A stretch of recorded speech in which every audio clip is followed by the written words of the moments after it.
स्वागत है आप सभी का CUDP लर्निंग चैनल पर। इस वीडियो के बाद आप सभी का केमिस्ट्री प्रैक्टिकल वाइवा 2023 से रिलेटेड हर एक प्रॉब्लम दूर हो जाएगी।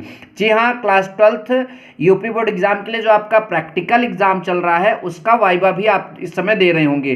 तो उसमें एग्जामिनर कुछ ऐसे क्वेश्चंस करते हैं जिनमें आप अटकते हैं, तो ऐसे क्वेश्चनों में ना अटके उसके लिए हमने आपको 35 प्लस क्वेश्चन यहाँ पर मतलब कि तैयार किए हैं और आप यही क्वेश्चन तैयार कर लीजिए। निश्चित तौर पर आपका प्रैक्टिकल वाइवा अच्छे से होगा। इसके अलावा भी अगर कोई हेल्प आपका अगर चाहिए तो कमेंट करिएगा, उस हेल्प को मैं जरूर आपकी मदद जरूर करूंगा। अब यहाँ पर जो पहला क्वेश्चन है वो क्या है, अकार्बनिक गुणात्मक विश्लेषण से मतलब कि आप क्या समझते हैं। ये क्वेश्चन जरूर पूछ सकता है एग्जामिनर, तो इसलिए आप इस क्वेश्चन का आंसर याद रखिए।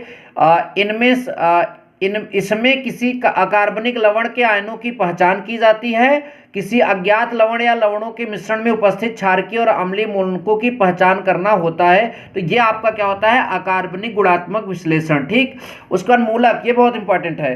तो लवण के विलयन में दिए गए आवेशित परमाणु या परमाणु समूह को जो है मूलक कहते हैं और प्रत्येक मूलक पर एक निश्चित धन या ऋणावेश होता है। तो जैसे ये लवण है, आप जल में डालोगे तो ये आपका ये धन आयन बनेगा और ये ऋण आयन बनेगा। तो ये धन आयन भी और ये ऋण आयन भी, इन दोनों को हम क्या बोल सकते हैं, मूलक बोल सकते हैं। ध्यान दीजिएगा। ठीक, अगला क्वेश्चन आपसे किया जा सकता है, सोडियम कार्बोनेट निष्कर्ष क्या है। तो आप बताइएगा धातु लवण और सोडियम कार्बोनेट के विलयन की, धातु लवण और सोडियम कार्बोनेट के विलयन के उभय अपघटन मतलब कि उसके अपक्रिया से प्राप्त विलयन जो है सोडियम कार्बोनेट निष्कर्ष कहलाता है। तो देखिए धातु लवण ZnSO4 हो गया और सोडियम जो आपका जो कार्बोनेट है वो Na2CO3 हो गया। उभय अपघटन क्या होगा, इसका ऋण वाला भाग Zn से जुड़ जाएगा, ये बनेगा, और इसका ऋण वाला भाग Na से जुड़ जाएगा, ये बनेगा। तो इसके फलस्वरूप ये मिला। तो ये जो आपका यहाँ पर है इसी को हम क्या बोलते हैं, जो विलयन आपका बनेगा सोडियम कार्बोनेट निष्कर्ष। ध्यान दीजिएगा। अब इसके अलावा यहाँ पर पूछा जा रहा है कि सोडियम कार्बोनेट निष्कर्ष क्यों बनाया जाता है। तो आपका जवाब होना चाहिए कि जलीय विलयन में अम्लीय मूलकों का परीक्षण करने के लिए सोडियम कार्बोनेट निष्कर्ष बनाया जाता है। तो किसका परीक्षण करने के लिए, अम्लीय मूलकों का।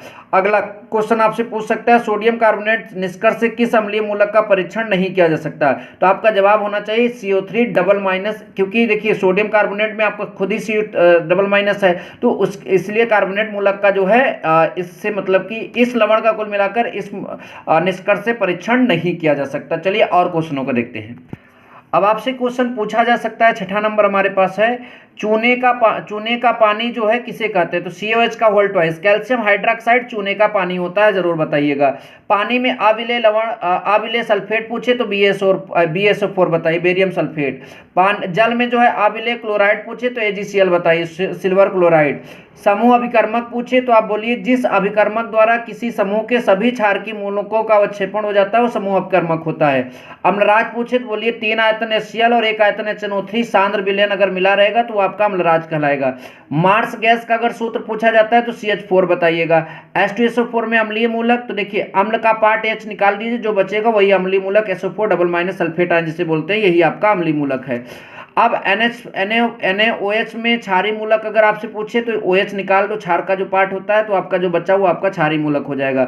नवसादर का सूत्र पूछता तो आप NH4Cl बताइए, और इसका जो मतलब कि रासायनिक नाम है वो आपका अमोनियम क्लोराइड होता है।